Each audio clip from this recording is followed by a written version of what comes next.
Welcome to Stories of Sacrifice, American POW-MIA's podcast. The voice of the missing in action and those that are buried as unknowns in our national cemetery. I'm your host and lead researcher, John Bear.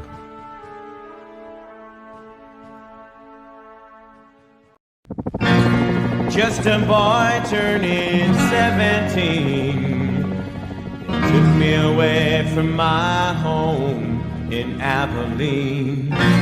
I was sworn I'm a soldier now. I was trained to survive. And from a boy I became a man. We journeyed to a place called Nam. Spent 13 months of living in fear. They say it's over, but I'm still here. Hey America, can you hear me? Don't you remember me? Hey America, can you hear me? Why don't you set me free? Hey America, can you hear me? Don't you remember me? Hey America, can you hear me? Why don't you set me free? Why don't you set me free?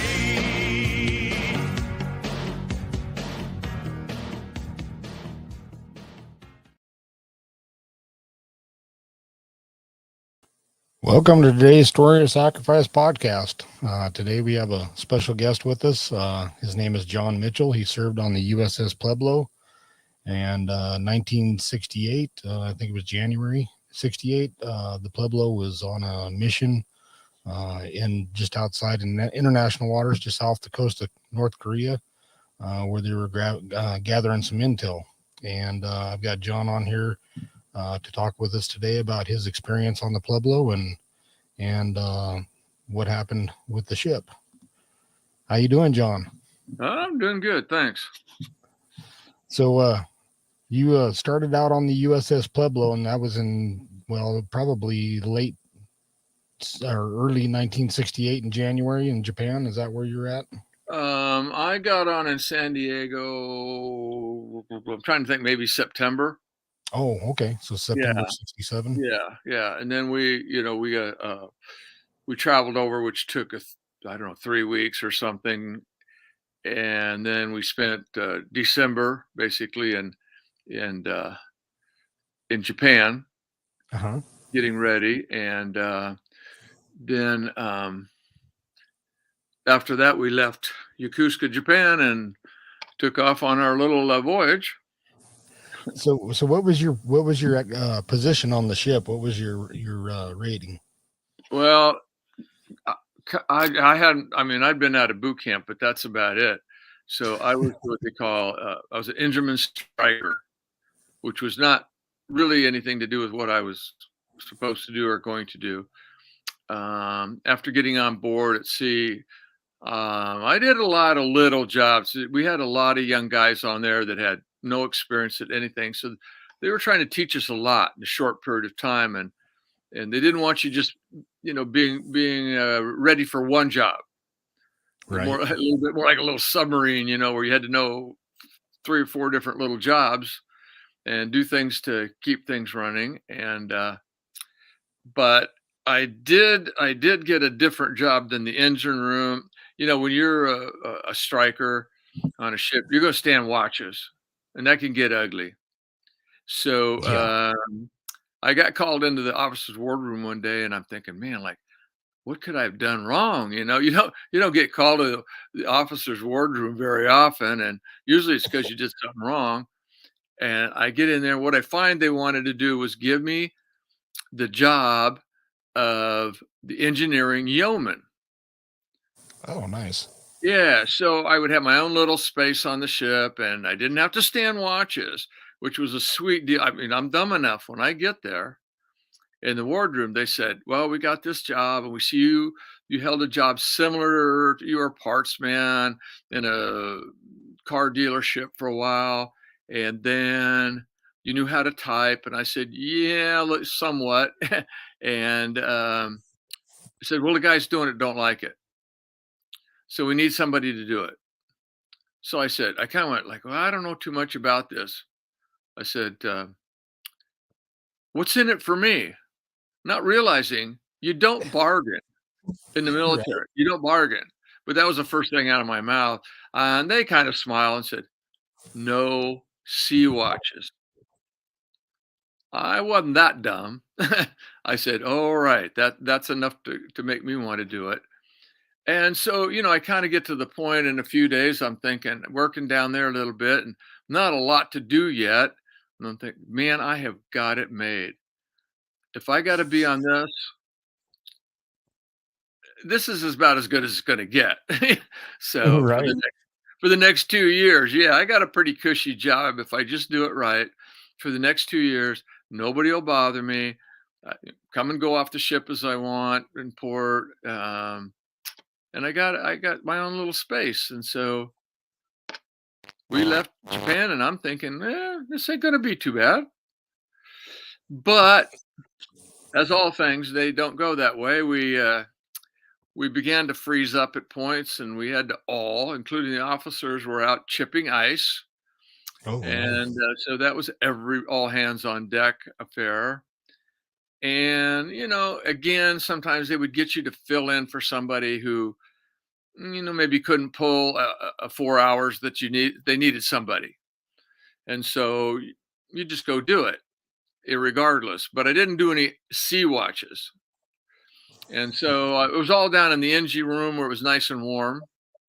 So that itself was not too bad. I'd been trained on how to clean some pumps and stuff before we left, and I could do that. It wasn't really super hard. And I Right. just kind of snuggled in thinking I'm all kind of safe and warm here. I ain't numb, and I'm not above board, up on board deck. Don't get too much better. Yeah, I don't think it'd get too much better than having to be, where you're at compared to having to be up on deck in the middle of the Sea of Japan in the winter. No.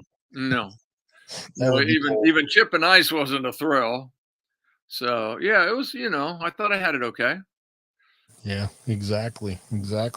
So you guys, you started out and you left Japan, and then you were working your way, I guess it'd be north, kind of north from Japan up the South Korean coast and into the North Korean coast. I'm going to play I guess before I play this video here. So you guys, what was your basic mission? I mean, what was? Well, at the time, none of us were supposed to know. Right. And the CTs, the spooks on board, they weren't supposed to even talk to us. We were supposed to act like the other people didn't exist. They wouldn't hardly look at you. They just did their job and snuck off in their corner. And although we weren't supposed to know, we weren't, again, that dumb to not know what all this junk on top of the ship's for. And a little side note, I was in San Diego, we're in training, and they were pretty good at giving you weekends off. And I had stashed a little money. I had a girlfriend, and I was trying to sneak off home every weekend. Flights were really cheap in those days, little commuter flights. Uh-huh. And I get home, and my mom gets me a sign and says, well, I know what that ship does. And I said, well, how do you know? She says, I'm not telling. I said, well, what do you think it does? She says, it's a spy ship. And I'm thinking, this is supposed to be top secret. My 60-year-old mother in the middle of Sacramento Valley and farm country already knows what it is. Boy, how secret is this? Exactly. She never did tell me where she found that out. I kind of forgot about it over time. Didn't ask anymore. She didn't like talking about it later after we come back. Uh-huh. Didn't want to talk about it. So we just let it lie. Right. Well, wouldn't it have been hard on that ship for you to kind of have your own little I'm area? sorry? I mean, you're talking about how many people are on that ship. There was 83 of you total. Is that correct? Yeah. And I'd say I had never took a head count, but at least probably 20 of us had no experience of anything. Right. I mean, we were learning from from bottom up. We didn't even coming out of boot camp. We didn't know anything. I Right. mean, basically, you know how to do what you're told, but other than that, we have no usable skills. Anybody? Yeah, that I was just reading up on that ship, and it was interesting that they had like 83, 84, 83 of you on board when that ship was actually only designed for like maybe 50 or 60 people. Oh, I'm not even. Yeah, it could be, but I'm not sure it was that many. When But inter-island cargo ship. I mean, if you ever seen Mr. Roberts, oh yeah, that's the hull. That's it right there. And it had been, the superstructure above had been changed, where the for holding cargo was gone. That was berthing, but you see, they didn't even have that berthing there. uh-huh. So I would think it was even much lower than that during World War II when they were using it for inter-island cargo ship. Right. Yeah, I know they converted a bunch of those cargo areas over into berthing areas for y'all. That'd have been Not real sweet, but pretty tight quarters. well, I think I was on the fourth bunk up. If you Oh, can really? imagine the new style bunks at that time that opened up at the top and your stuff Uh-huh. laid inside your bunk. Try to open that on the fourth bunk up and get clothes out. Yeah, no It was, kidding. took an unusual skill. Exactly. Although I was up there, I did have a steam pipe right next to me where I could put my clothes and make them all nice and warm. So every time I got up, I always had nice warm clothes to put on and made my bed a little warmer up there. So I think I had an advantage up there. Yeah, exactly. Okay, so you're in the Sea of Japan. You're headed north up the north or the South Korean border, and then you're kind of run or off the coast of South Korea, and then hitting North Korea. I guess you guys were doing some underwater type of Well, research. we had two oceanographers on board. Oceanographers. Anyway, I'm not really sure everything they were doing. They probably were taking water temperature and flow. I'm just guessing so that our Navy would know, like, for our submarines what to do. They may have been listening underwater, putting stuff over the side so it didn't look conspicuous, putting microphones over. I'm not really sure. And those guys, some of these guys, those guys were private. They weren't Navy. So, more so than even the Navy crew, they didn't want to talk about it even afterwards at all. Oh, no kidding. So I'm not one to get real pushy, asking somebody to tell me stuff. If you want Right. to tell me. If you don't, up to you. Right. Exactly. Well, I'm going to show this quick video here. It's the Navy's. It's going to kind of explain the kind of the history of the whole incident that happened, and I'll just get your perspective afterward. But this is a video of the Navy actually coming out after the fact, after the Pueblo was captured, and they're actually supporting the ship, and saying the ship wasn't in North Korean waters, and I'll just go ahead and show the video. Yeah, one of their wonderful hindsights. Exactly.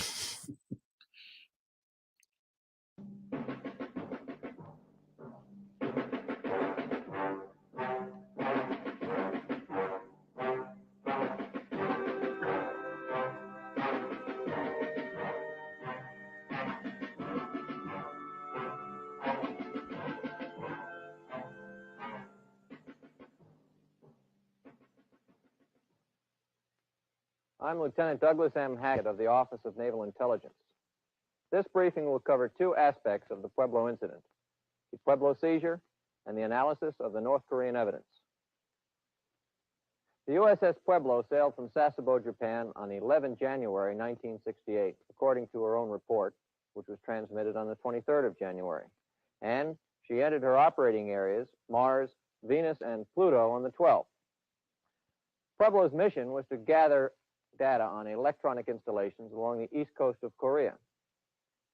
As is clear from her sailing order, the Pueblo had specific instructions that while carrying out her task, her closest point of approach was to be not nearer than 13 nautical miles from the North Korean landmass or offshore islands.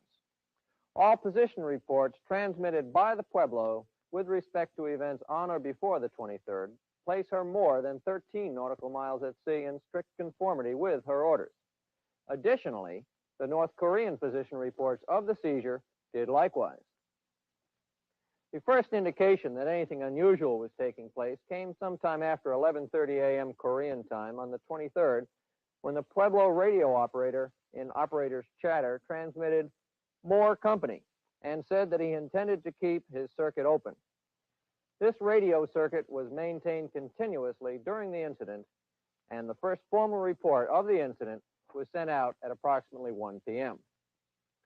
The Pueblo, in describing the incident, said that a North Korean SO-1 class subchaser, pennant number 35, had been encountered at 12 o'clock noon Korean time. As the SO-1 class subchaser approached, Pueblo took a radar fix to verify her position. This position was reported as Pueblo's 12 noon position and put her 15.8 nautical miles from the nearest land, the North Korean island of Ung-do. Subchaser 35 reported her noon position to a shore station, and this was approximately 2 nautical miles from Pueblo and 17.9 nautical miles from that island of Ung-do, 5.9 miles outside the North Korean claimed territorial waters. 10 minutes later, the subchaser identified Pueblo as GER-2. GER-2 is painted on both sides of Pueblo's bow. The subchaser then reported Pueblo's position as 18.3 nautical miles from Ung-do, 6.3 nautical miles outside North Korean claimed territorial waters. During this period, Pueblo was dead in the water conducting a special hydrographic operation called a Nansen cast, which is accomplished by taking simultaneous water temperatures and samples at various predetermined depths. The ship's position must be precise for a Nansen cast in order to make seasonal comparisons with subsequent casts at that same exact position. Pueblo stated in her message that the subchaser had signaled asking Pueblo's nationality, to which the Pueblo responded by hoisting the U.S. ensign and the international signal for hydrographer. The subchaser then signaled, "Heave to or I will fire on you," and the Pueblo responded, "I am in international water." The subchaser continued to circle the Pueblo. This message concluded by indicating that Pueblo intended to remain in the area if possible. This was in accordance with the standing instructions regarding such harassment. The next message from Pueblo, sent just after 1:15 p.m. Korean time, described a rapidly worsening situation. The subchaser had been joined by 3 motor torpedo boats. Several MiG aircraft had appeared overhead, and one of the North Korean units signaled, "Follow in my wake," and one was backing toward the Pueblo with an armed boarding party. At 1:28 p.m., the Pueblo reported her position, which was 16.0 nautical miles from the nearest land. This was almost the same position she reported 1 hour and 28 minutes earlier at 12 o'clock noon, and is therefore considered consistent with the captain's 12 o'clock noon intentions to remain in the area, if feasible. The first part of Pueblo's 1:15 p.m. message gave the 1 p.m. relative positions of the 4 North Korean vessels laying to 300 yards away from the Pueblo. The message then changed tone, saying, "Motor torpedo boat 604 is backing toward the bow, with armed landing party, attempting to board. Pueblo, all ahead 1/3, right full rudder, departing the area under escort. Intentions, depart the area." The Pueblo sent no more formal messages, but for the next hour and 17 minutes, her radio operator continued to transmit a stream of fragmentary reports, some of which were sent on instructions from the ship's officers. At 1:26 p.m. and 1:28 p.m., the operator transmitted, "They plan to open fire on us now." For the next hour, the North Koreans fired on the Pueblo with both 57mm guns and machine guns. Subsequent reports from the Pueblo and the North Koreans stated that there were 4 wounded aboard, one of whom later died. Pueblo's position, as reported at 1:28 p.m., was 16 miles from Ung-do. Boarding was first mentioned when Pueblo reported at 1:15 p.m. that a boarding party on motor torpedo boat 604 was attempting to board her. At 1:29 p.m., Pueblo reported for the first time, quote, "We are being boarded," unquote, and Pueblo repeated that she was being boarded on two subsequent occasions, at 1:30 p.m. and 1:38 p.m. We now know that there were no North Korean personnel aboard the Pueblo until 2:32 p.m., when Pueblo reported, "Have been directed to come to all stop and being boarded at this time," going off the air now and destroying this gear.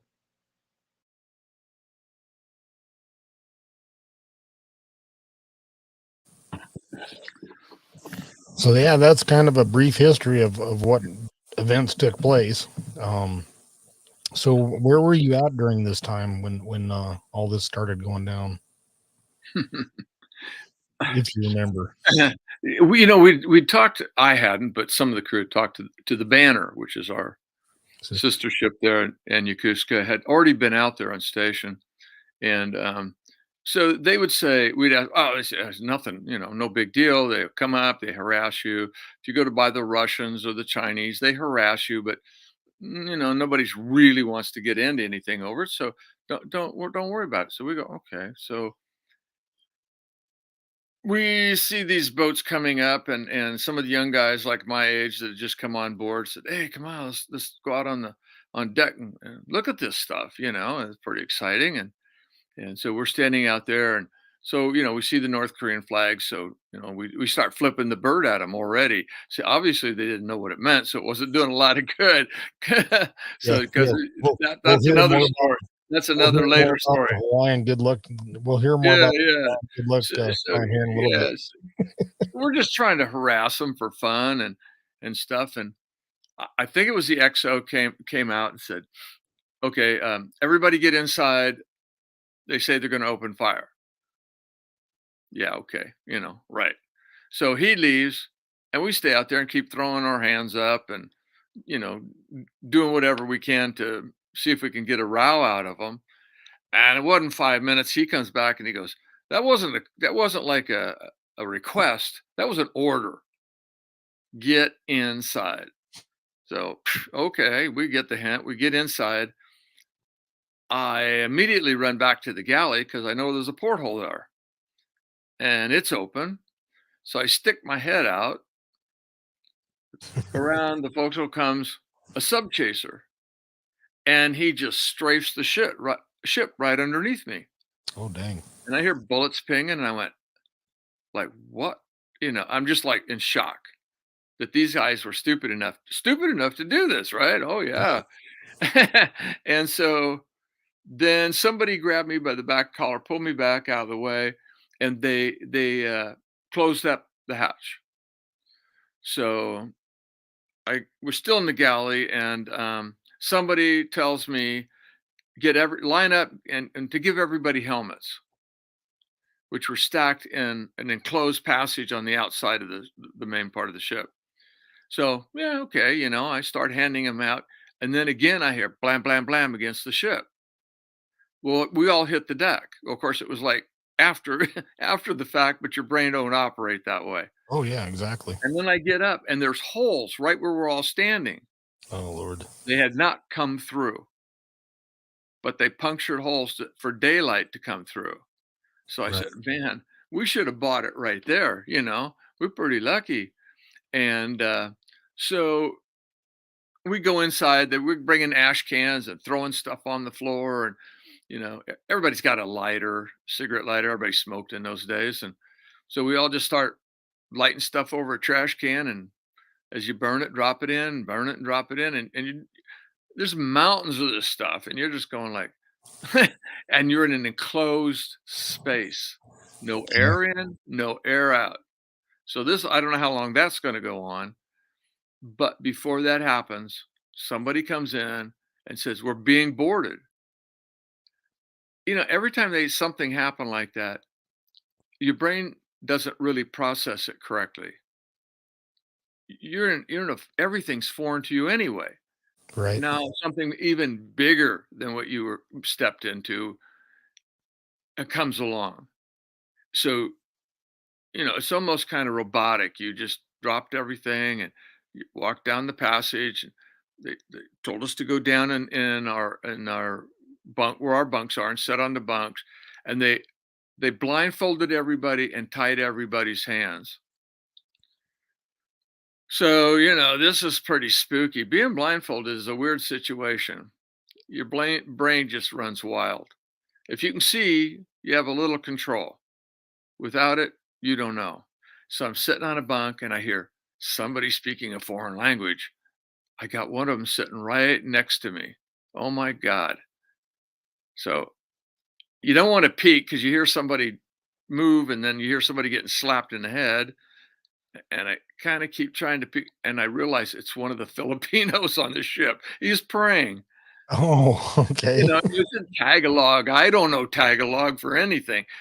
I didn't know Right. Korean really from anything. So, I'm thinking the worst. Well, it wasn't the worst. It was okay.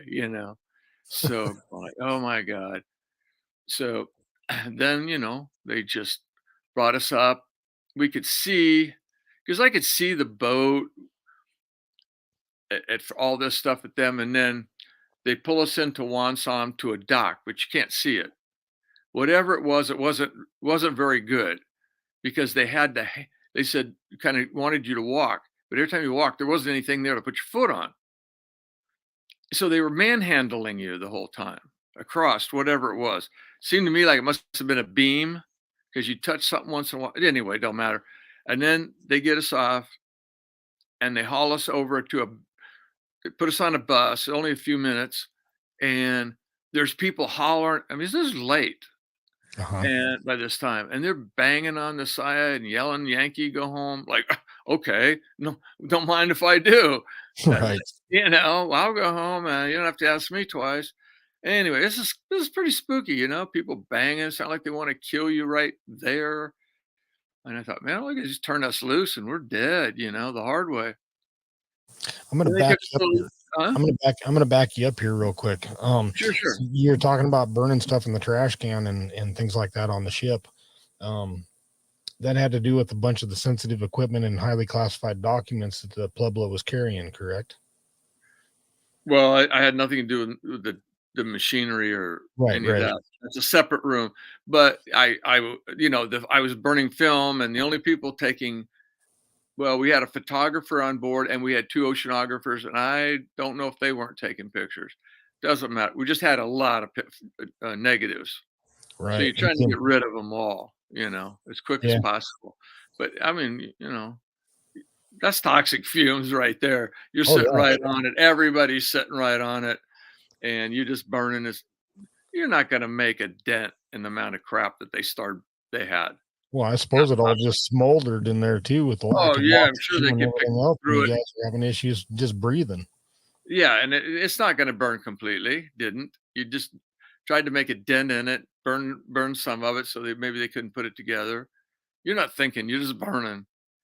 So Yeah. yeah, it's just a lot of junk we were hauling around for whatever. I have no idea. I don't think they know. Right. To this day, they don't know. They know was a mistake, and they don't do it. Say they don't do it again, right? Right. Buy that Right. one real quick. Well, I'm gonna So, I'm gonna ask kind of a sensitive question here, and you can answer if you want, and if not, if you don't. But one of your crew members was killed, and mhm, was it at this time that they were opening fire? Or is that when that happened? mhm. Yeah, they shot. I'm assuming an armor-piercing shell because it came through the side of the ship into one of the passageways, and it hit him in the groin. Oh Lord. And I wasn't there. All I don't know any more than everybody's read a book. Right. It basically severed his leg, and it didn't take too long, I don't think. None of us were aware of this till much later, Right. because we get to Pyongyang and we're isolated from each other. And, people are wounded, aren't even there with us at that time yet, come back from wherever the hospital. And so that stuff just trickled out over time. So Right. we weren't aware of it right away. Never had Okay. never talked to each other. No, Okay. from the time we got blindfolded till the time we got to the barracks where we were going to stay, never talked to each other at all. You didn't want to. They smacking you around every time you open your mouth. You got smacked. Wasn't a good idea. You know, some guys ask for water. You could hear them, bam. You know, I don't think I'll ask for water. Can we go to the bathroom? Bam. Nah, I don't think I'll ask that one. You know, Right. let somebody else take the chance on these things. You know, I wasn't going to ask them anything. The only reason why I asked that question was because in a video I'm going to play here in a little bit, the North Koreans in their propaganda videos that they've got a lot of, said that crew member was resisting, and that's how he got killed. So, well, we were all I guess we were all sort of resisting, but right. not hand to hand with them or something. Not like they hand-to-hand combat and they killed him. We didn't see them till much later after that. Yeah, it's just a point I wanted to make. It's the propaganda that the North Koreans use and are still using to this day about the incident. You know, you can use that old thing out of jokes is, how do you know they're lying? Their lips are moving. Right. That covers them top to bottom. There wasn't much they said that was real. Yeah. They didn't need to. Nobody was going to believe it anyway, so it doesn't matter. Yeah, exactly. Well, I'm going to play that just a quick clip here of some of this propaganda that they're doing. Of course, when they took you all as prisoners of war, they put the ship. They had the ship. Where was it located? Wonton, you said? Wonsan Harbor. Wonton. Yeah. And then they moved it eventually to Pyongyang. They moved it to Pyongyang under the Clinton administration. Oh, okay. And they were going to move it, and people wanted them to do something, and they said, well, we're in delicate negotiations. How'd that work out for them? Right. So, you know, we had a chance to get it. They blew it. Right. They just kept blowing it. So I don't know, whatever. Yeah, so this video little clip I'm going to show, I'm not showing the whole thing, but the clip that I'm going to show is the propaganda video that they've turned the USS Pueblo into a propaganda museum, in no lack of better words. And this is one of the videos that they actually sell to people as a tour of the Pueblo. Okay, maybe I haven't seen bits of this. Who knows? I think you probably have. Probably. Okay.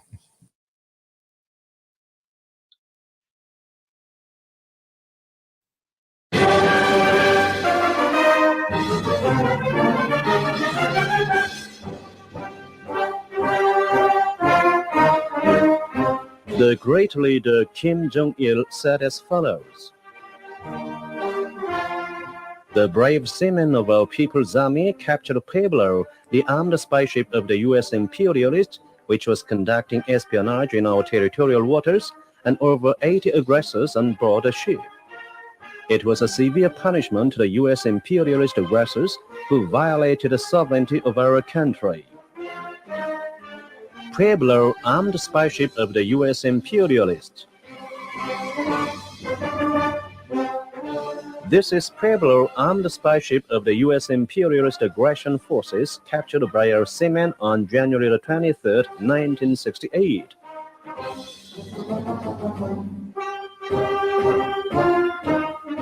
These are the crewmen of Pueblo.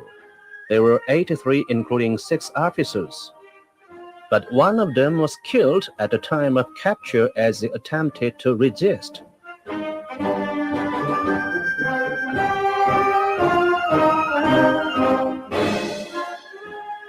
The report on the capture of Pueblo excited the world. A foreign reporter said, "The capture of a U.S. warship by other nation is a surprising event unprecedented in history. What will be the answer of the United States that claims to be a superpower?" The then U.S. President Johnson, with an air of surprise, said Pueblo was a civilian marine research vessel which was operating on the open sea, and he maintained that the capture of Pueblo and its crew was a violation of the international law.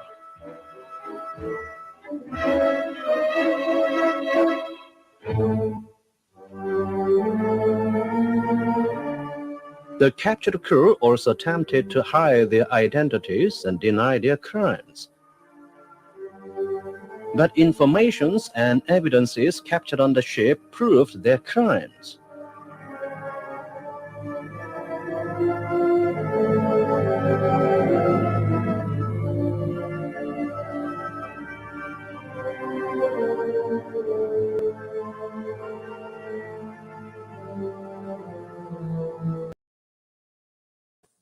So yeah, that's just a part of their little propaganda video that they sell at the dock there where the ship's at. So, Yeah, I'm wondering about all them guns laying there. We may have had those on board, locked up somewhere. I don't know, but I don't know that I've ever seen that little in clip there about that. yeah, there were some Could Thompson be true. submachine guns that were supposedly in Yeah, the locker. it's possible. It's possible. Yeah, their propaganda always kind of just throws me for a loop. It's just a a little side. My wife's from a communist country, if you want to call it Laos, Yep. and I lived there for a while, a year, and not to get into that part, but she had never seen any of this stuff. She didn't know any of this. She didn't know any of this ever happened, and she'd never heard of this until she got here. And I don't get into it too much with anybody. And slowly it trickled out to her till I finally had to kind of fill in the blanks. So I said, I got to show you something. Now you can go on YouTube and see full length North Korean movies. Mm-hmm. I showed her 2 or 3 of those. One, she could hardly finish one because they were so bad. You can almost laugh all the way through them. They're so stupid. And I said, there you go. That's the mentality. And she just goes, oh my God, I'm glad I didn't grow up there. Right. Yeah, and we might say from this about Laos. Laos is, totally different. It's apples and oranges, but Right. it was like she's doesn't have that American experience to put on these things. So it was funny to listen to her go, boy, I'm glad I didn't end up there. That my country didn't end up like that. And Right. so yeah, just different point of view on this. Exactly. So, yeah. Exactly. Yeah, the propaganda, and they were just pouring the propaganda out the whole time you guys were being held prisoner. Yeah, sure. So you were talking about as soon as you got off the docks there, you were put on a bus and you were headed, or they took you to a compound or took you to a. We were in some sort of building, and I don't know that everybody had one, but I had a chair that I was sitting in, just a wooden chair. I can't tell you if everybody was or wasn't in a chair. And for some reason, somebody just comes by and just slams me in the side of the head, and knocks me right on the ground. And I'm kind of in shock and a daze. And then a couple people come by and jerk me off the ground and slam me back in the chair and move on. And you're going like, what the hell did I do now? Right. What'd I do for that? What'd I do for that? So, yeah, it's just the beginning of a lot of long, strange, weird stuff these people would do. This is like dropping down a rabbit hole with these guys. Right. And they can dial it up. I've seen all the new stuff on TV, people traveling in North Korea, all the nice faces they can paint on it. Right. It's all smoke and mirrors. It's like The Wizard of Oz. Pull back the curtain, and there's the real Oz, and it's all a fake. Yep. And Smoke that's and what mirrors. everything there's. It's all of that's that way. So, but they were kind of in their infancy, I think, with us with all this stuff. So I don't know. So how did they so you're a prisoner for a little over 11 months, and what was it like, if you don't mind getting into that a little bit of what was your days like? I tell people, and I've heard this from other people from something else, so it's not like this isn't new for me to say, but it Right. was long periods of absolute boredom. You're sitting in a wooden chair for 16 hours a day, whatever. I don't know, and you can't move, you can't sleep, you can talk. That's about it. So you don't want to go to the bathroom because then you might get beat up again. And the guards are out there. And all you got to do is just talk to each other. On the other hand, then it's absolutely scary. It's just, it's one or the other. Right. And so, yeah, most of it was just boredom. Right. What to do, nothing to do all day. We had strange days. Other rooms did sort of the same things. We'd say, today's ice cream day. All we talk's ice cream today. Okay. So you talk about every flavor you can think of, every way you can make it, every way you can put it together. And you can fill a whole day doing that, hopefully. And so um that's how bored you are. Well, and I had to do I, a I little, was little I bit was with lucky to be in a room where 5 of the guys out of 8, I think, were CTs, Comtechs. Mhm. They were the spooks. They thought their careers were over. So they filled our days a lot of times with telling us stories of all the places they had been around the world doing this same thing, except from embassies. Oh, gotcha.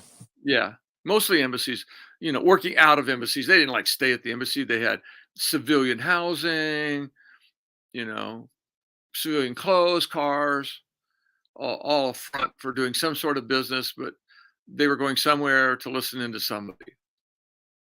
Uh-huh. But they had all kinds of wild tales of being in, the Cyprus conflict, in Turkey, just crazy places, doing a lot of stuff, and that was kind of fun to listen to those days, But I'm 21. I don't have a whole lot of stories to share, Right. except the one that's unfolding, but not, you don't want to go down that road. So, yeah, it was crazy. So what kind of meals did they feed you? That was probably why it was triggering the ice cream days and the hamburger days and Oh the yeah, yeah.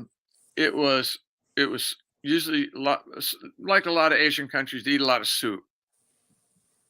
Soup and rice. So they would cook. A lot of people couldn't eat rice when they got back. I said, man, their rice and our rice. You can't even compare those two. They would cook it till you could roll it up in a ball and bounce it off the wall. Literally, you could caulk windows in the wintertime with it. You could find a lot of things that rice would go to, but it wouldn't hardly edible. But you ate it anyway. We made a vow. Probably the first meal we got, we looked at it and went, oh, really? We got to eat this shit? And somebody says, we're going to make a pact. We eat every bite of every meal as long as we're here, because our only mission now is to survive. Exactly. That's it. So you eat it, whether you like it or not. Boy, I learned to get unfinicky real quick. I bet. But it was like, boiled diatoms, which are like a big white carrot-looking radish thing that they eat a lot. We call it sewer trout. So we got some fish. We get little bits and pieces of stuff. Soup with bones in it. Once in a while, somebody'd find a little tidbit of, they would give us a bread sometimes, each a slice of bread, and you get a tiny, tiny, tiny, like a kid's teaspoon thing, a little thing of maybe a little jam even, or a little butter, and it would have mold in it, the butter. So we always got a little, I don't know why, they always gave us sugar every day, maybe to give you a little energy. Right. We would take the butter to make it edible. We would stir the sugar into the butter. Then we mixed the jam, if we had it, into the butter, stir that all up, and then we quartered it up and put it on the bread to make it halfway edible. So, we just tried our best to do what you can on eating, and God forbid you get sick, which wasn't real often. People got sick that I know of. Remember, I had one bad case. I was sick when I got there. Uh-huh. I already had like influenza when I went on, just as we were out a while, and I was getting really sick and running a fever. They kind of knew it, and it went on for a while till it got really bad. And then they took me away and started giving me medicine. They didn't want to, you kind of realize they don't want you to die. You're not worth Yeah. anything dead. You're a liability at that point. So I got a shot or two and something, and it went away, But yeah, food was just the pits. The weird thing was they kept saying when we complained a bit, they go, "What are you complaining about? We're eating the same shit." They didn't say that word, but we're eating the same thing. We're giving you the courtesy eating like us. Well, that was sort of half true. They were getting meat and other things added to that. They were eating that too, I'm sure. We found a CIA report probably 20 years later that said, compared to the Pueblo, that's probably exactly how everybody was eating at that point. They were kind of in a starvation point, one of their starvation periods at that time, and Oh, right. they just didn't have it. So, but by American standards, it wasn't much there. We were losing weight. People got long-term things out of it, eyesight, all kinds of things. Right. I have peripheral neuropathy in both my legs, and they attribute that to bad food, bad diet. I'm luckier than most. So how much did you weigh when you were captured, and how much did you weigh when you went home? Do you remember? Well, I'm guessing 170 and went to 135, I think. Yeah, that's quite a bit. Yeah. Yeah, I look at the picture they took when we came across the border at the end into the DMZ, and my face doesn't look that bad. But when you take your clothes off is where you see it. Oh yeah, most definitely. Yeah. Yeah, most people, I don't know why it shows up more on your body than in your face. But It does. Yeah, you can yeah, look back at the World War II POWs, that were taken POW by the Japanese and starved to death, and their faces looked great, but as soon as you took the clothes off, they were just, yeah, it was bad. wasn't good. Yep. I still have some things I bought in San Diego after I got back, and I go, I pull them out and go, really? Yeah, that's a nice Right. clothes. Really, I wore this even in San Diego after we got back. Okay. Wish I could get at least a little closer to that now. Right, exactly. So did they pull you out of your holding areas very often for propaganda purposes, signing confessions, things like that kind of garbage? They did at first trying to milk it for all they could, because I think they thought like us it was going to be short lived, that the American government would just capitulate and do something. And the U.S. government said, "Nah, I don't think so. Not with what you want. So we're not going to do it." And at a point, there was a point way later on that we really felt like we were becoming a liability.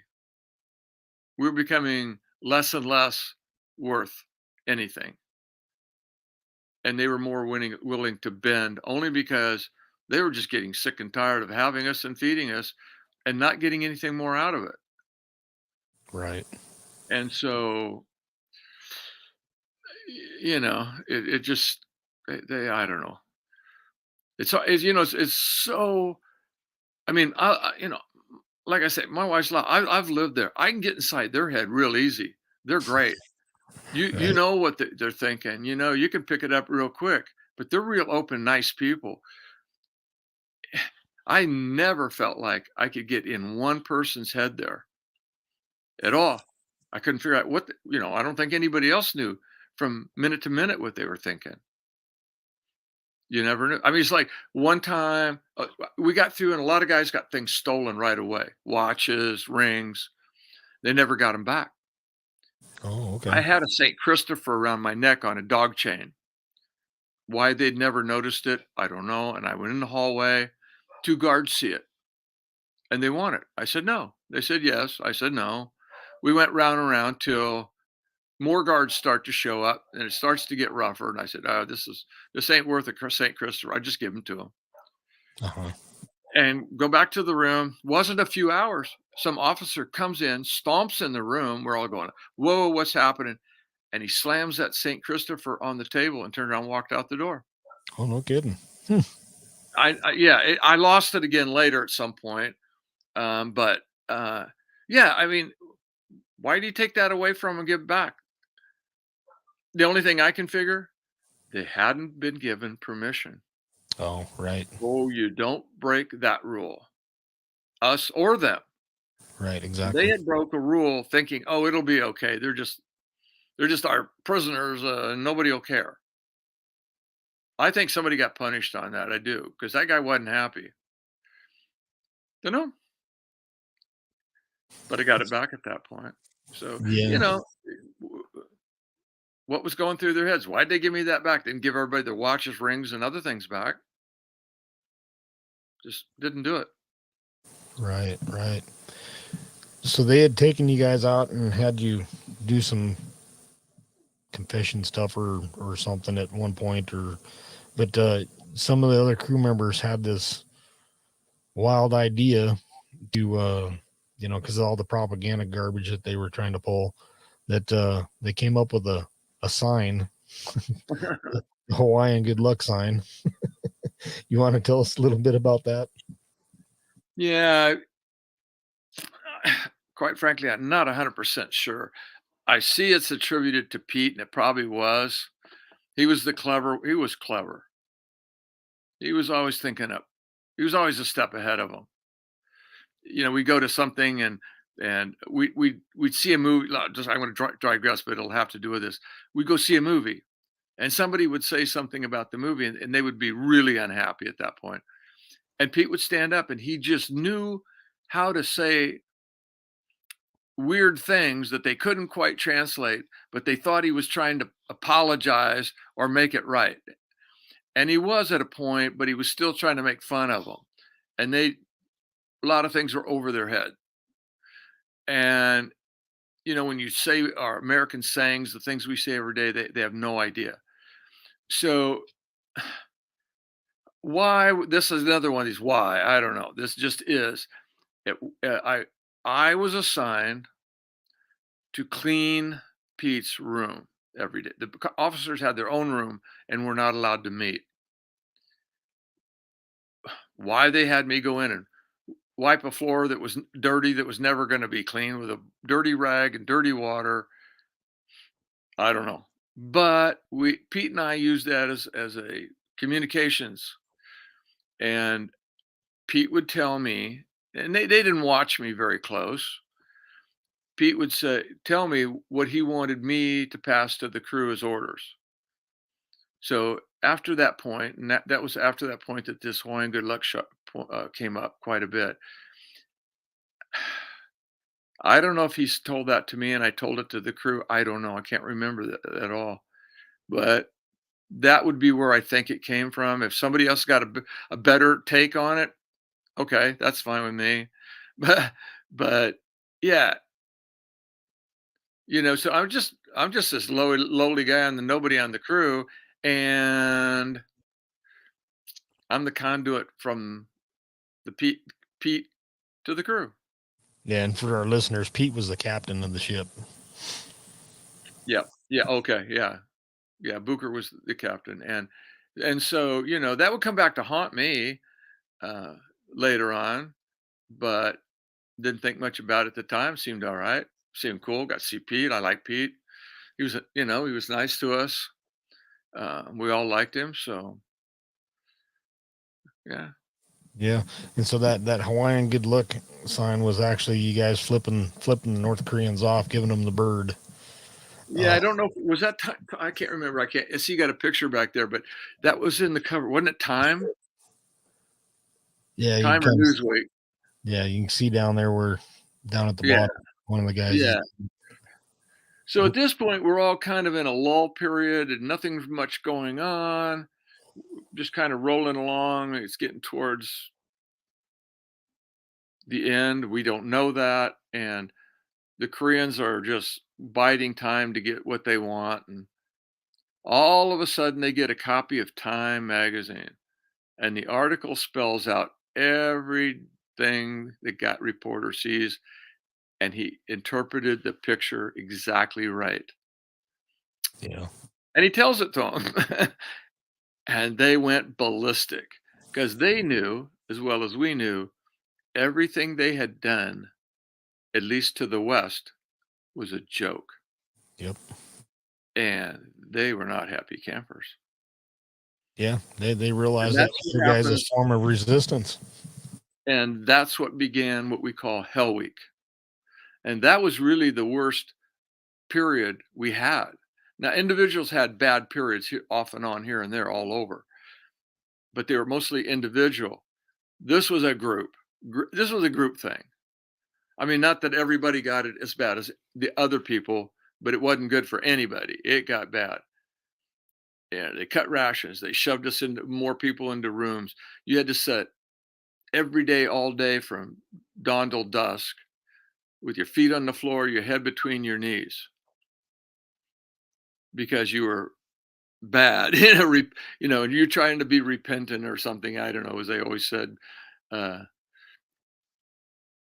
that wasn't fun. And then the beatings began, after that. And it just went downhill. That whole, I don't know if it's really a week, how many days it was, but we call it Hell Week. Yeah. I didn't have it no would be. calendar and I wasn't counting days at that point. Right. It's just trying to survive minute to minute, hour to hour. It's just that bad. You thought this is it. These guys are at their point that they don't really care anymore. Yeah. They acted like they didn't care anymore. The only reason I realized it at one point that there was light at the end of this. I was sitting in a room facing a window and I could see the west. And I'm in a chair and we've been dancing in the room. I call it dancing. It's when you get beat up. and and they put a gun to the back of my head and this officer says, "You ain't gonna live to see the sunset." Whoa. Well, shit, I'm out of here. I'm done here, guy. What are you gonna do between now and you pull the trigger? I'm done. And all of a sudden, I think they look in your eyes and they know they just lost you. Right. You either won or they got to pull the trigger. They didn't pull the trigger. I won. Exactly. Everybody else won. They knew they had lost us. Luckily, right at the end of this, and Hell Week was still going on, they signed this piece of paper. And immediately, things changed from hot to cold. Bam. Like a light switch. They run in and grab me, grab all the people who've been beat up. Boop. Now we're in other rooms. Now we get hot wax packs, eggs to roll on bruises, trying to make you look good before you go home. Right. We didn't know it was go home at that point yet, but we had a real inkling of that. We lost you there, John. Yeah. And so, yeah, that was pretty crazy. Yeah, that would have been. What did I guess. Well, I'm in therapy and stuff like that you go to, or any of these things they call that. When that happens, that the gun thing that they do, that's when that happens to you. It's called psychological death. Right. You've won. You can't die. The problem was, just to move forward real quick, the problem was when we got back, the Navy was not prepared. They didn't do anything. And a lot of us were lucky we didn't die. because we thought we were invincible. We were just doing stupid stuff that Uh-huh. a lot of times should have got us killed, even again right away. And the people around you got scared of you because you were involving them in scary things, and they just, how can you die? You're already dead once. You're Superman almost kind of a mentality, you know? And I don't know that you think about it at the time quite that way. You're just doing it. Only later does it catch up to what, and you learn what's happening. But Right. yeah, it's not a good thing to have happened to you. It seems like it at the time. It seems good, but it really doesn't pay down the road. You Right. got to get out. You got to shake that mentality. So, how did you find out you guys were coming home? We're in these rooms that they're trying to get us ready, and they go, okay, let's go down to the end of the hallway. And they had a big room, and they had piles of brand new clothes and shoes, everything.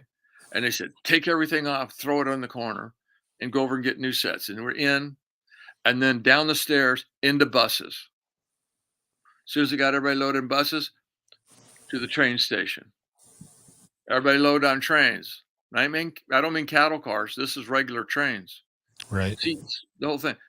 Boom. It took a few hours. It shouldn't have taken a few hours. I don't know what all happened. It seemed like we were there overnight, I think. This all transpired in the night. We moved a little bit from Pyongyang down to the border. In the morning, they put us back on some buses, took us down to the bridge that we walked across. God, they're stupid. They just go, okay. And some of them actually says, didn't happen to me, but to other people. Give me your cigarettes. Because he gave us a comb and cigarettes and a box of matches and little shit to put in your pocket to look like you had something, you know. Right. Just a bunch of little $5 and $9 from the dollar store type stuff, you know. Uh-huh. And they took some of it from them. They didn't bother me. And they said, if you cross that bridge and you turn around and look back, this gig's over. The people behind you don't get to cross. Oh, geez. Well, I seem like I was fairly close, at least in the first half, put it that way, to walk across. I get about halfway and I just turn around and take one good long last look and then turn around. And I think a number of people did that. They just disobeyed it. They knew it was not going to stop. They weren't going to stop it. It was in motion. And so it just felt like good to just stop and turn around and look back at them and say, this last look you get of me. And the last look I want of you. Bye. Exactly. You know, and then walked on up to across and got on a bus. Yeah. I'm going to play a quick clip of your guys' homecoming, and I want to get your thoughts on it. I'll take a Valium on that one.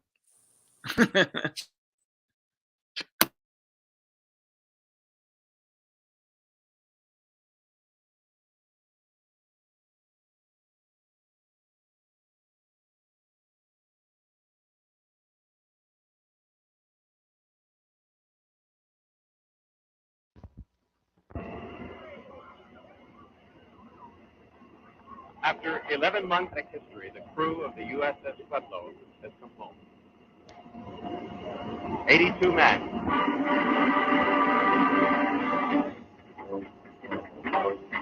A long-awaited reunion with his wife for 11 months, and fought in every way she knew possible to win the crew. Behind the captain, the members of the crew are now filing off the plane one by one, carrying all white duffel bags. Each of them being singled out by their family, more than 200 of them, members of the crew's family, reaching over the restraining rope now.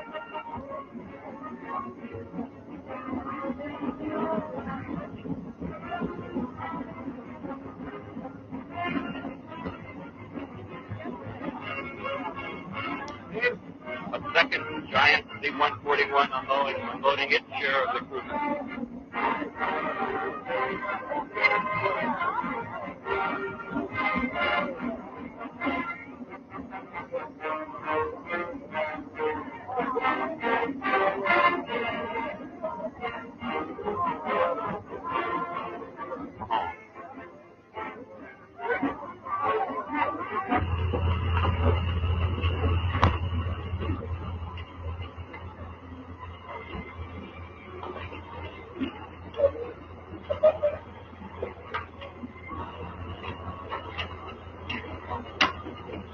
welcome from everyone here in San Diego and from all of the neighbors.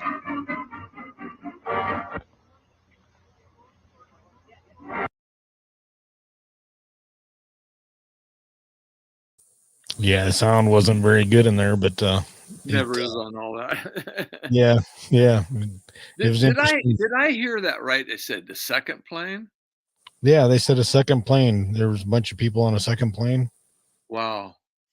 See, that's the first time in all this time I ever heard that. Oh, really? Yeah, I mean, when you and I talked before, you're in we're almost the same day. We crossed the border 23rd with the time change we get here. Well, the 24th, it was Christmas Eve. Yep. We leave there on Christmas Eve. We get here on Christmas Eve because of the time change. I mean, it was just bang, bang, bang. You're just, okay, you're at the DMZ. Okay, walk down, get on a helicopter, fly across to, over Seoul to the hospital, sleep, shower, sleep, get up in the morning, get on a plane, get off the plane, and it all compresses down into like 5 minutes in your brain. It's like, wow, really? All that happened that quick? Yeah. And you don't have time to, what do you call it? Like just process it. Right, exactly. It's crazy. Yeah. So how did you feel when you touched down there at Miramar? What was your thoughts getting when you come off the plane? Did you have family there to greet you?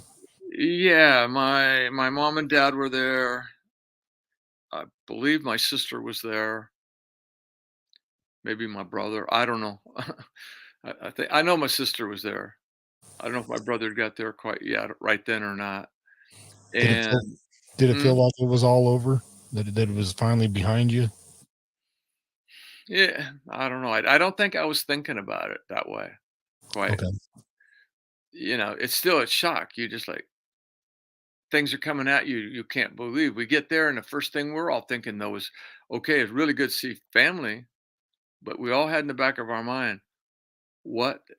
How did the American public feel about all this? Oh, right. We were scared. We were. We thought, man, we're public enemy number one. And why did you think that?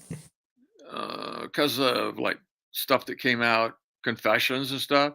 All the We propaganda. didn't really realize that the American public had seen very little of any of that. Oh, okay. My parents said they watched. They never seen any of those.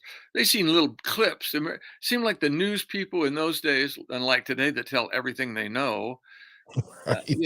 were a little bit like, well, let's clip this down so it looks decent, good. You know what I mean?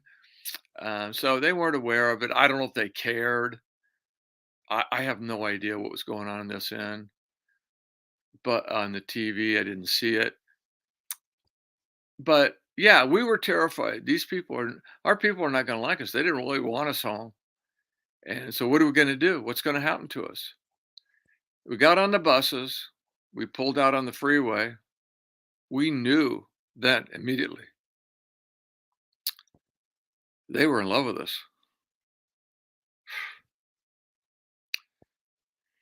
Yeah, your heroes coming home.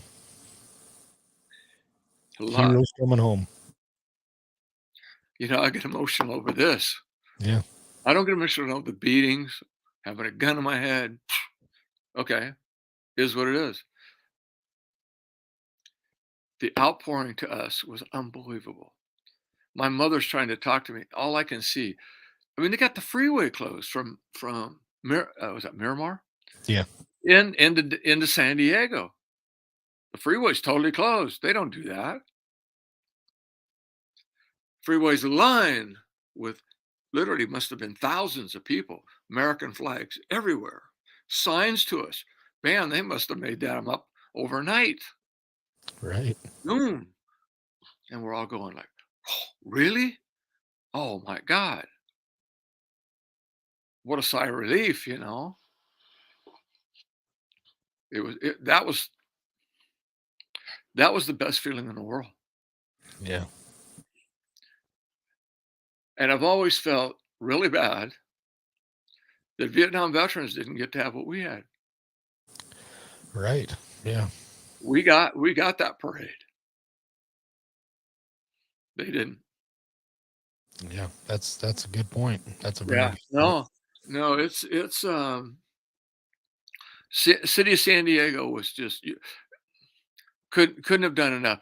I was there 4 months. I think I ate 3 or 4 meals on base.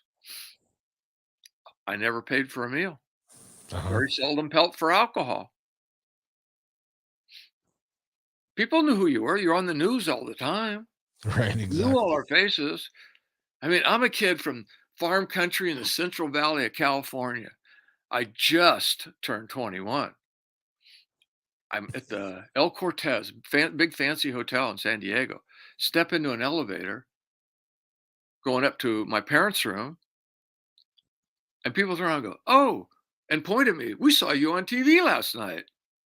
And I go, I don't say any said. I just kind of smile and, they're being nice. They're just kind of weirded out about the whole thing too.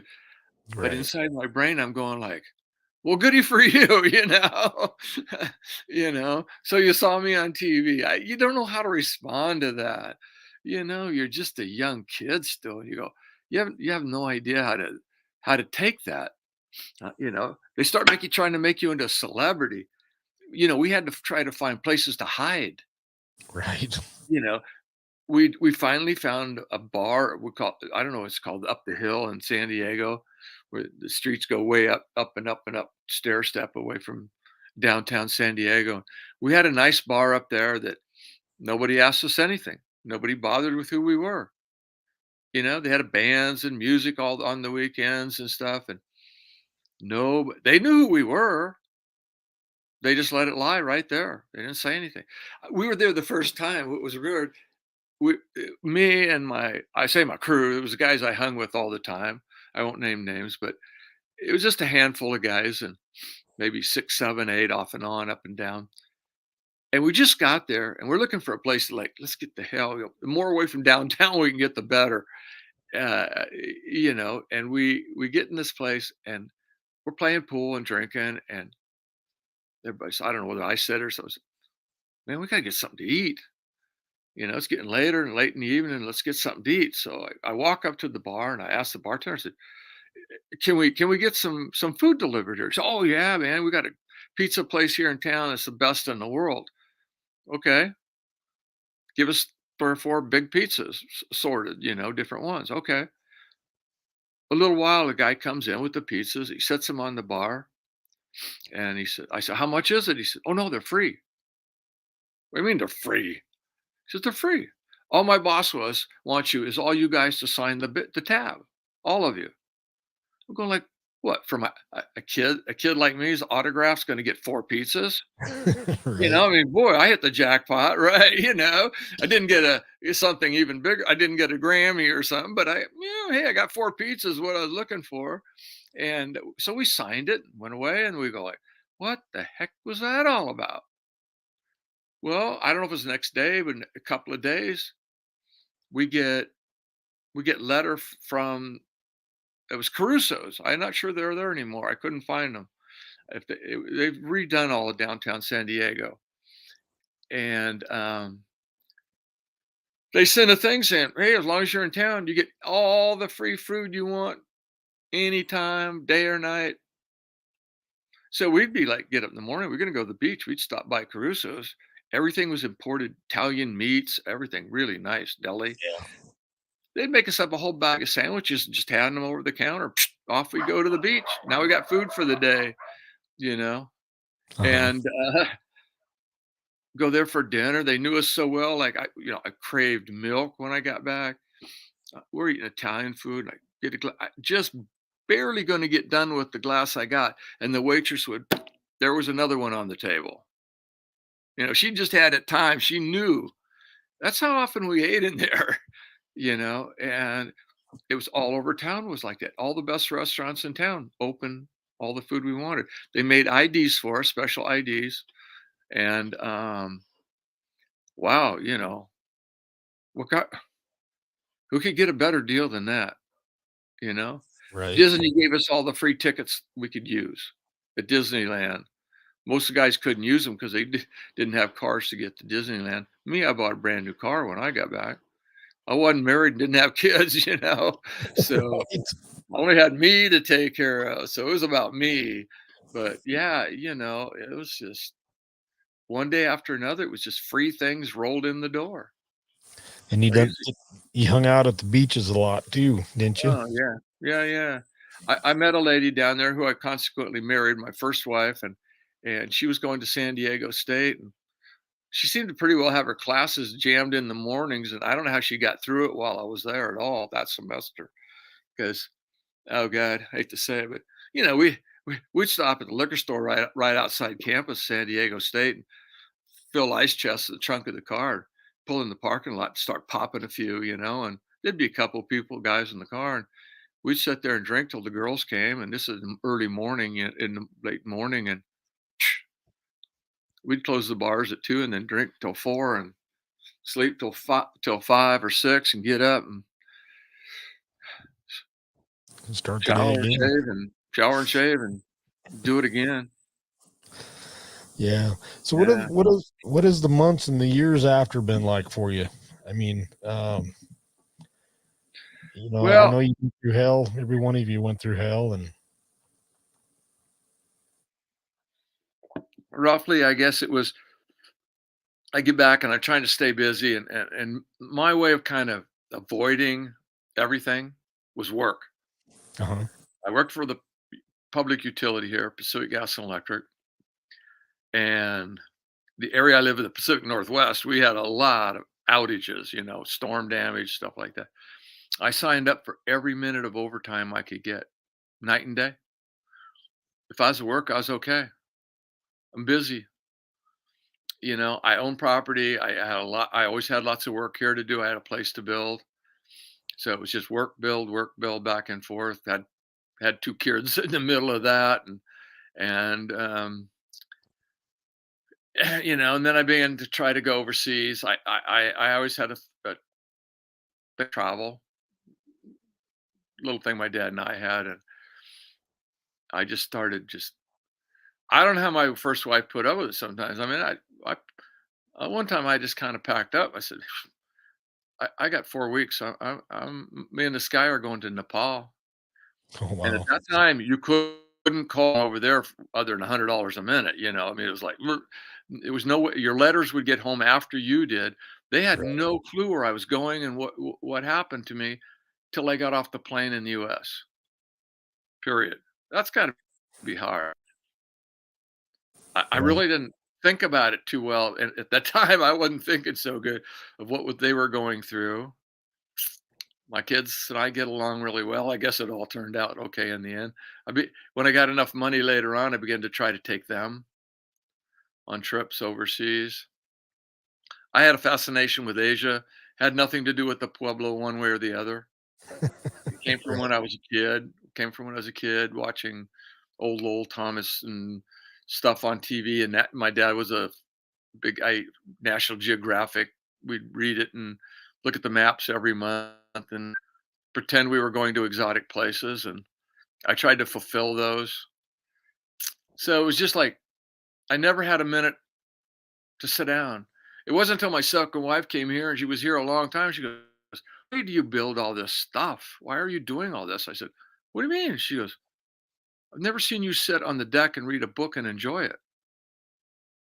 All you do is do more." And I Right. said, "Well, I'll never get done in my lifetime. I got plans." And she goes, "Aren't you supposed to at least stop and enjoy a little of it?" You know, but before that, yeah, I got to a point where things were falling apart. I couldn't control. I couldn't control anything. And, luckily, along came a Marine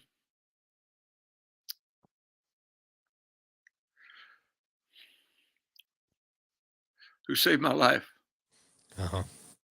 I'm not going to go into gory details, Right. but he's now deceased. I firmly believe I'd be in prison now. Wasn't for him. Yeah, I think we all have that one person. Yeah, yeah. And thank God we do. because bit by bit he put my life back together, and I did. Sorry. Oh no, you're good. And so you Well, I'm here and he ain't. That bothers me. right. But you went to and started doing some stuff with some groups with the VA, correct? Yeah, I went. Luckily, the system of what they call vet centers opened up across the United States, so we had a place to go, safe place, and we had groups. To be in group, you had to be a combat vet. Everybody was from Vietnam, combat vet, but me. It's surprising we had all the same emotions, all the same bad problems. Everything was just exactly the same. So trauma's trauma. Yep. So, you know, But but you've done a lot to help veterans though after. yeah, there's a group of us that after we got to a point we could, people would come to me and say, "Oh, how you doing? How'd you do this?" Da da da. And I said, "Well, hell, I'll help you."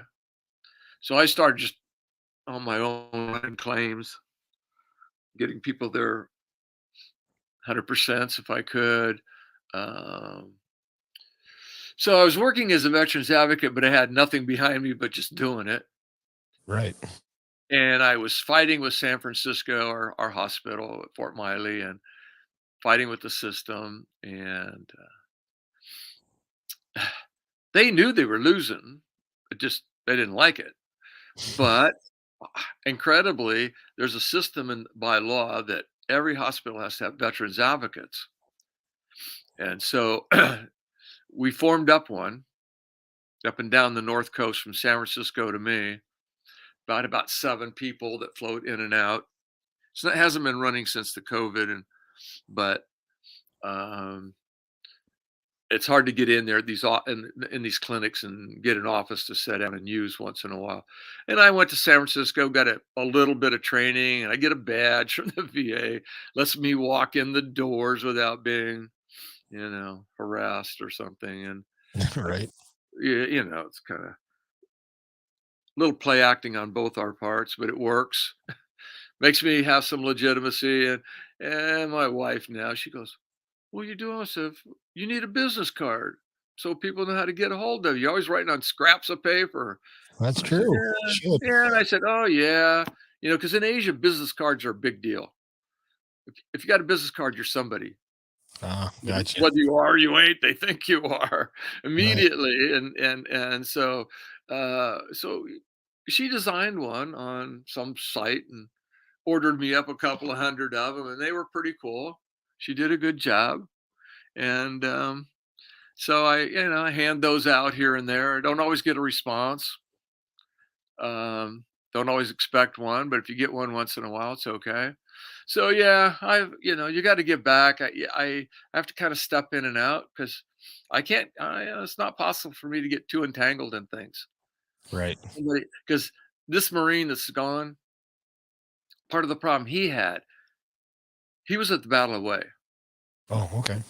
Yeah, he went through scrap that Yeah. you don't want to hear. Anyway, he not only had his own PTSD problems, he was absorbing all his patients' PTSD problems. Yeah. Now he had it double. He had it once from the working for the VA PTSD, and then he had it from being in the Marine Corps. Double whammy. So they let him go, put him on pension, let him go. So, and we stayed in touch. He moved around. He went to Hawaii and to Mexico. I followed him here and there all the time. We hung together. So he disappeared for a long time before he died, and then ended up right back here where I live. And but by then his health was so bad it was just hard to be with him. But Yeah. but I will tell you one thing. That all sounds like a big downer. How you see on this screen. I wouldn't trade 1 minute of my life for anything. Exactly. No.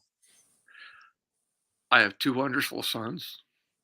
I have my land and my home I always dreamed of. I've been all over the world. I got the wife I dreamed of. Took me the second time to do it. She's an angel. She Right. kicks my butt. She keeps me in line, and most of the time need it. So, she don't let me drift too far. Right. She don't have me by the nose. She don't like have total control, but she knows when to step in and when to step out. Right. And it works. It clicks. And I found a new family in Laos. I love the people. Love my family. Yeah, I was going to bring that It's up good. too, because you were telling me when we were talking on the phone here the other day that how you spend you travel over there every other year or every year or something when you get a Yeah, chance. we're there at least once a year we used to go 3 months. She's a lot Mhm. younger than I am. So her friends were like not married when she was married, and we go back, and they were all footloose and fancy free, and you'd go out to dinners and have parties. And as time went by, they all get married, they all have kids. Now they Yeah. got parents that are old they got to take care of, and you end up setting into sheer boredom sitting there waiting. So we had to start doing a new program. So we don't stay as long as we used to. We incorporate other trips in the trip. Yep. She finally convinced me after 15 years, no way, to go to Korea. And Mike Henshaw, Yep. he's not been on here. He got me into into a deal with some people. He knew the base commander. He fixed me up with them. The military, I went to stayed at my wife and I stopped in Seoul we stayed there for a week and at the Dragon Hotel on base. And that's another thing we do get is 100% permanent in total. You get all the bennies of being a retired veteran. Yep. So we get to use PXs, which none here, but the hotel thing's pretty cool. So, man, we got to Seoul and we got the deluxe treatment to go to the DMZ. I got to step back into North Korea. She got to go step into North Korea, only a few feet, but we got to step back into North Korea. Yeah, but I you can don't get to come to imagine. my side of the fence, dudes. Right. You're stuck there. I'm over here. Uh, and it was really, I'm really glad I went. It was good for me. I enjoyed Korea. We went out with a on base guy and his girlfriend who was Korean. Went out and did a little eating and drinking through the town at night a couple of times, and we did some sightseeing. I loved it there. I want to go back. I liked it there, and some of the crew say, "No, man, I don't know why you went back," But they first time I brought my this wife to a reunion. They really laid into me. Yeah, here you are living in a commie country. Now you brought a wife back. They were just poking fun. We all laughed, and they love her. She's great. And they just love her, and we all get along great. But they just had to give me a ribbon, like, why would you be so stupid? And I go, you just don't get it. But Right. Well, on one of your trips to Laos, you actually had the opportunity to go help search for Vietnam MIA. again, Mr. Henshaw set me up with the JPAC crew that was there. I had to get a letter from my congressman. I don't know why that had to happen, but it did. And I brought it over on one of my trips and I called them and they said, yeah, we're doing missions. And so I gave them all the info they needed. And I'd been in and out of the country multiple, I mean, 50, 60, 100 times by that point. And because we cross in and out, excuse me. And we were getting close to going home. So I gave him another call. I said, is this going to happen or not? While we're here. Oh yeah. Yeah. We're going up country tomorrow. You got a bag packed? Got a go bag ready to go? I said, hey, I'm packed to go right now. They said, we'll be there at 6 o'clock in the morning. I said, okay. Now, a little side thing to this. My wife's uncle lived across the street from us there in Laos. And he used to say in the neighborhood, I don't know, that white guy must work for the CIA. Why else would he be here? Right. And he was putting that around the neighborhood, and everybody just took it as a big joke, right? 6 o'clock in the morning, two big black Suburbans show up in front of our house. Guys jump out in black with, sunglasses on the whole trip, just like on TV and the movies. I jump in and off we go. And I'm thinking, wonder what the neighborhood thinks of this, But yeah, I got to go up country, spent 3 days up there. We actually stayed in a hotel in kind of the central area. I went to 3 different digs. Yeah, it was just a wonderful thing for me to be in on this. So just even that tiny bit. Yeah, First sight we get there, we fly in, and this is a New Zealand company that flies. They got beautiful helicopters. We get there and one's nose into a rice paddy. oh, They caught the skids and broke that helicopter pretty good. So we get out, the officers in the helicopter with me says, oh my God, I haven't even heard of this yet. So he runs up the hill, and I'm behind him. He says, everybody okay? Yeah, everybody's okay. Okay, yeah, no problem. They're just working. And I said, well, you guys crashed the helicopter. And they said, no. I said, what do you mean no? It's right there in the rice paddy. See it from here. And he goes, no. He says, a crash is when you get hurt. That was just that's called a hard landing. right. And I'm going, well, okay, however you want to call it, guy. Still looks to me like you crashed a helicopter. And so it was a good laugh. And, they were looking in a rice paddy there for a plane that gone down. And we went to another one that was a plane slammed into a mountain. They were digging a long trench. The next day we went and we flew. It's hard to tell you about Laos unless you got a map, but we flew straight north, and where you end up is just south of Dien Bien Phu, where the French were fighting the Vietnamese. The plane we were looking for, I think you know what it was more than I do. Always called them flying boxcars. Yeah, it was an Air America. Twin tail, and the tail flips open. What is it? I'm sorry. Yeah, one of the Air America flights. Yeah, it was an Air America plane. They were flying supplies to the French and got shot up. Turned south into Laos, because usually they would go to Thailand. And so they were trying to get back into Laos and go in. And they tried to skid in on a river bar. Well, when I got there, it was pretty obviously they missed the river bar, because up above the river bar, up high on a flat area, and then there's a mountain, there was broken glass out of the rear window, which was cobalt blue. And I don't know why they had a cobalt blue wraparound window in the back, but it was broken little pieces. It was all over the ground still. You could see it, just walk out and pick them up. And they were doing the whole thing, and they said they'd found 2 of the people, and they were looking for one more.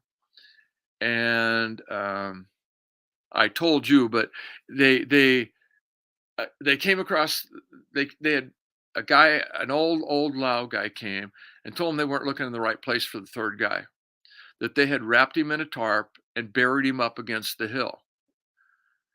And maybe because they didn't want the body to wash away at high river times. That was my idea. I don't know why they put him that far away, and they planted an orchard around there, but they knew right where the body was, and they pointed it out. And while I was there, they were digging, and a guy came across the road real excited, and he says, we found him. I go, how do you know you got him?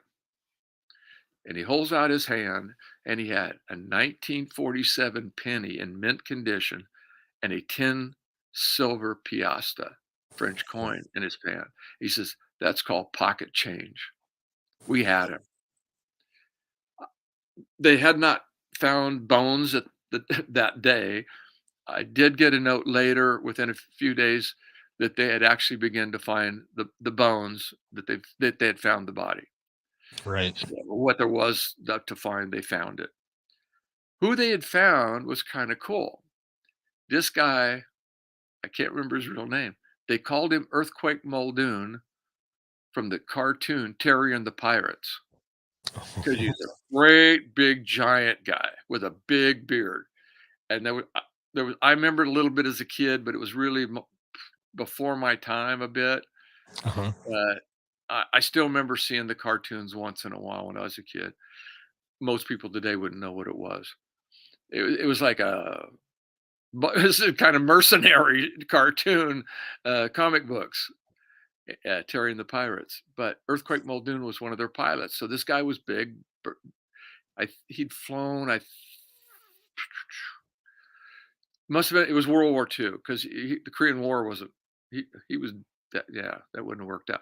Anyway, they found him, and they were kind of excited about that, because he was actually somebody everybody in the U.S. had kind of heard of Uh-huh. a lot, and so it was kind of celebrity, and they was kind of excited about finding that one. So even though they really weren't anymore, anymore military, they were Air America. They count, of course. Oh, most definitely. Yeah, they were just blocked, and so sheep dipped, or whatever you want to call it, at the time. So yeah, it was kind of cool. I had a good time. We went out and had a nice dinner a couple times. Drank a few beers, sat around, and talked. And all these guys are like younger than my kids. Right. And I can, and you can sit down and just feel like at home with these guys talking. It really is. It's interesting. Against that, across generations, how if you're in the military, you can talk, you can identify, you can be friends. Exactly. Kind of nice. Yeah, I like it. Quite frankly, I don't have a lot of friends outside that zone too much. They always say it's about trust. I don't know. Yeah. Yeah. I just find sometimes they don't understand where I'm coming from. So I don't want to fight with people. I just pick my friends a little more than other people might, maybe. I don't know. Yeah. I don't always understand all the stupid crap I do, quite frankly. Sometimes I read things and they go, well, that's this. And I go, oh, really? I don't know. Some armchair guy in a textbook trying to tell you.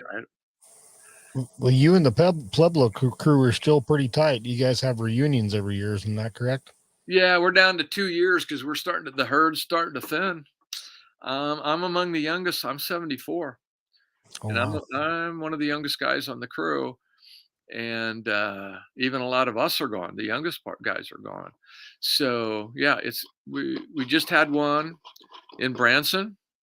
Oh, nice. Yeah, it wasn't a lot to do there as much as I thought. It was, I don't want to go there and go see shows. I want to go visit the crew.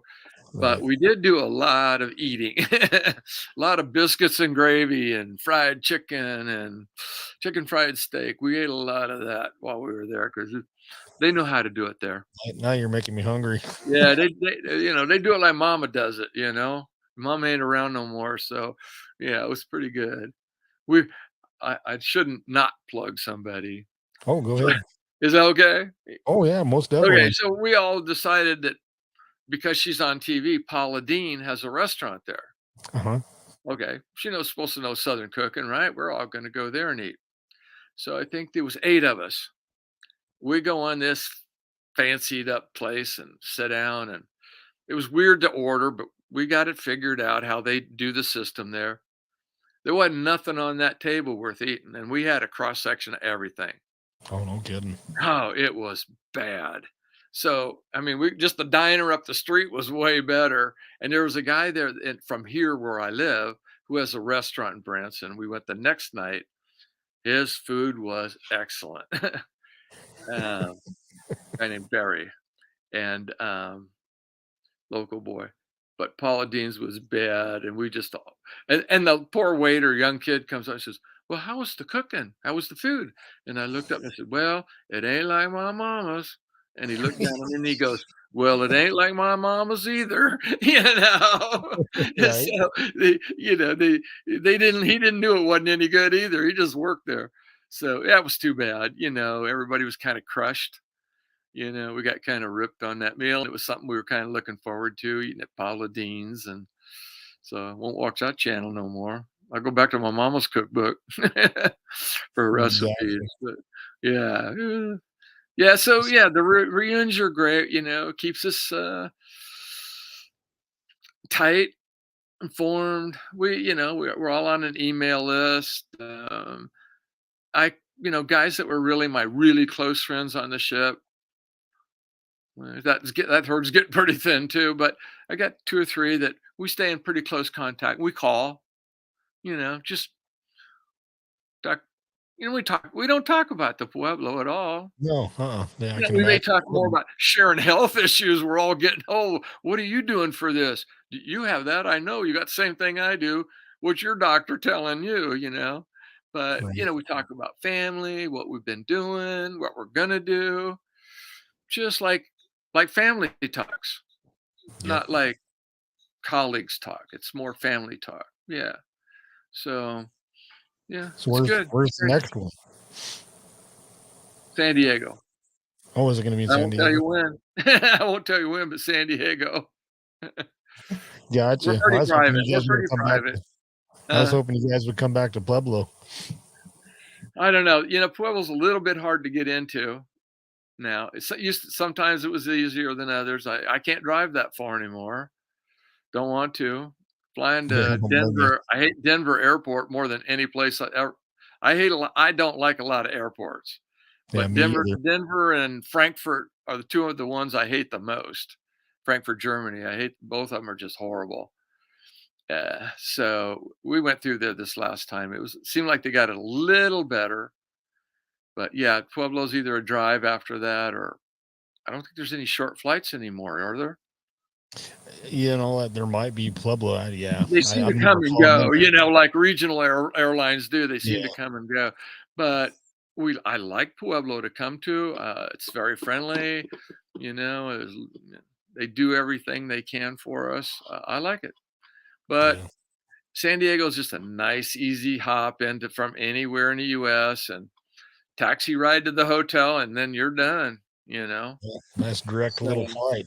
yeah, yeah. So hey, it's just getting harder. People are getting harder to move, and we keep me. I'm used to going halfway around the world once or twice a year. You got to just buckle down and roll with the punch and go with that trip. Oh, I bet. Yeah, There ain't no complaining because it ain't going to do no good. It is what it is. So, and it's fun on the other end, so it's worth it. But I love yeah. it. So, Well, yeah. we're getting in here for an hour and 45 minutes. Is there anything that you'd like to talk about that we haven't discussed, or anything you want to bring up? No, I kind of appreciate this. Get this out a little bit. I've never been very reluctant to do anything like this for up till this year. Um, and I'm going to do another one here, I think, for the local university. Oh, good. And I kind of think maybe thinking about my kids. Yeah, They don't talk. exactly. We don't talk about this. Right. I don't know why they seem reluctant. It's like they've heard bits and pieces, and I don't know. I don't. Maybe they're afraid to say stuff. I have never said anything that they couldn't. Why they don't ask? Don't know. Yeah, yeah, But I think that's how kids are. And then I'll die, and they'll go, "Whoa, we should ask Dad this, this, and this." that's exactly what'll happen. And these kinds of things will be left behind. They can look them up, watch, and see me. So Yeah, well, yeah, it's stories that need to be told. All our veterans need to, no matter what. If you combat vet, POW, whatever, just your average veteran needs to tell their story. Just our younger generation needs to hear these. You know, I think I'm way out of generational thing. I don't. I'm just learning to text my kids. They won't answer a phone, but they will text, and they That's live mine close to too. me. They live right here in this area, but they will text and stay in touch. But catching them to call is a little harder. But I've had, well, and you know, I've got 23 years of world travel, and I've been in some crazy butt places. At some crazy, we went to Cambodia when we shouldn't even have been in there.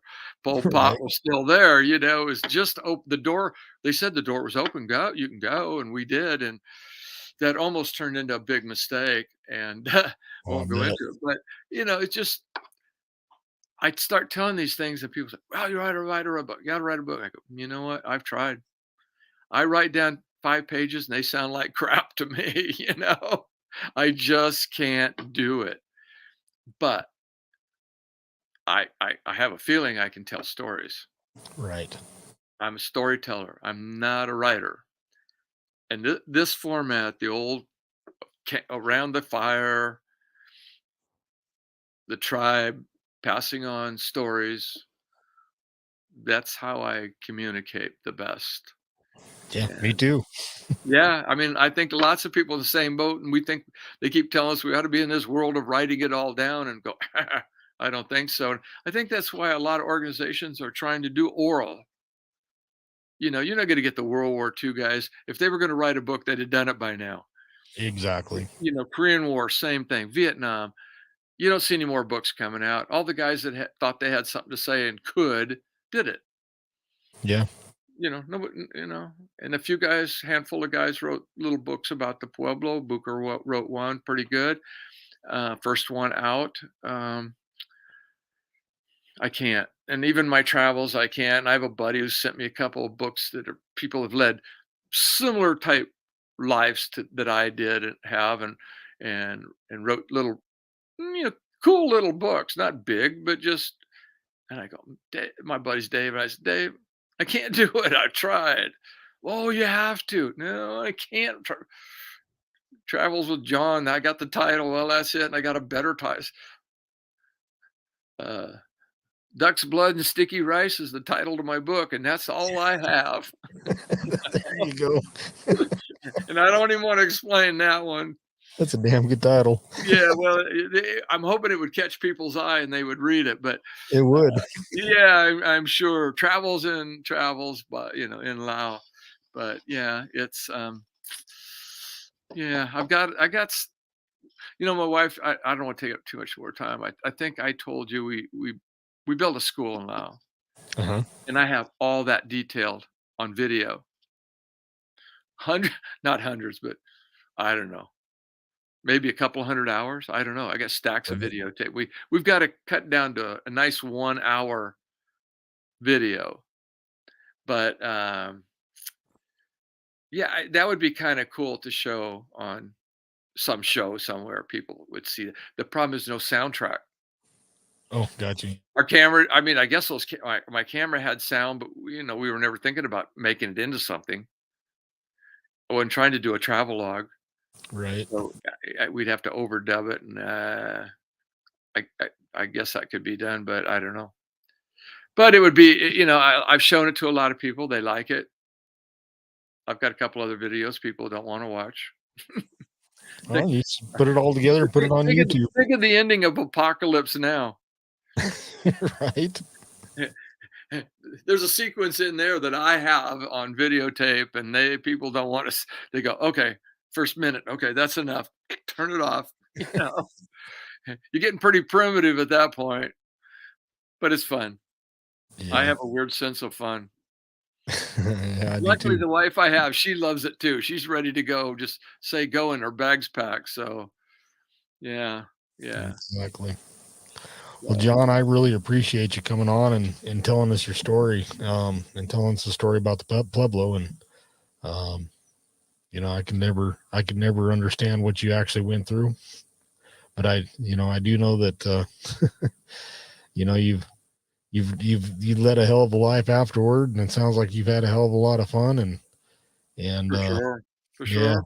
been on. I have no complaints, man. The day I die, I mean, I might want more years than I'm going to get, but with whatever I get, hey, I'm a happy camper. I Yeah, am. exactly. I've come to terms with everything else, and living in Laos was great. I told you, being there and getting involved in the Buddhism has helped me a lot. Uh-huh. Teach you how to slow down, think, Yeah, let exactly. go of things that you need to let go of. You know, Yeah. I got a Yeah. buddy that's does AA all the time, and I go, well, it ain't that all that different, sometimes. So, pretty good, pretty good, Yep. pretty fun. Exactly. Well, is there anything else that you want to bring up, or? No, God, my wife says, when you get me started telling stories, you can never shut me up. So you just That's good. Maybe we we should just have have you to back draw a on. line in the sand, and end it, I guess. Yeah. Then maybe I'm we should cool. have you back on and tell some stories. Yeah, yeah. Yeah. So, well, Well, I'm always up for another time with you. So, okay. Well, I yeah. appreciate it, sir, and I appreciate No. Michael Henshaw for putting me in touch with you too. Yeah, he's been I've never hook up with him very much other than phone, and when we were in Laos it was different, because we were both there, and boy, you'd have to ask him how we met up, because the only thing I can think is there was a small those guys, the small detachment there at the embassy, and they were young guys, and man, I'm like the only white guy in town over there at that time, and like they had a little place that they'd stop and eat and drink and after work, and I just started going in there and hanging out a little bit with them and talk and stuff, and somehow I met Mike, and I mean, God, my kids is about his age. Right. Yeah, yeah, and we kind you just hit it off with somebody and you don't know why, and we stayed in touch all these years, and I'm hoping we hook up again somewhere, and hopefully, but we did. I mean, he was working down at Sacramento at the new cemetery, and I went down there and did, I think, a Veterans Day speech at the cemetery. God, I hate that when you're in front of people like live and right Right. there. And it's the first time I got I said, there'll just be a few people there, come and talk. I said, okay. I get there and I look out there and it's like 400 people or whatever. And I'm going like, oh my God, what did I step into? Yeah. You What you know, sign up for? I had a speech written and I didn't even look at it. I just kind of winged through it and everything. And it seemed to have gone over okay. And I probably wouldn't have done it, but man, Mike's done me some favors and stuff and took care of me, and I just owed him one, you know. Yeah. Gotta repay that debt no matter what it costs. So turned Gotcha. out okay. Turned out okay. So All righty. yeah, so he's a good guy. I like what you guys do, and I want to stay in touch with all of you. Oh, please do. Yeah, Yes. yeah. Yeah. I got a later story about Lao. Oh, do you? Oh, good. Okay. I got one that needs to be resolved. Maybe, I don't know. You never know in these things Right. where Right. they're going to go. You think they're going one way, especially in those countries, man. You think you're going straight and you're going backwards and don't know it. you know. Right. Exactly. So take everything with a grain of salt. So yeah, I got to stay in better touch with Mike about it. I got to find all my paperwork on that Oh, there you go. and stuff, but All we'll righty, see. sir. Well, I Okay, feel free appreciate the to. time. Just hang on here for a second, and I'll end the broadcast. And Okay, again, I really appreciate you coming on and talking to no us. problem. And You got my number. oh yeah, Stay in touch. definitely will do, sir.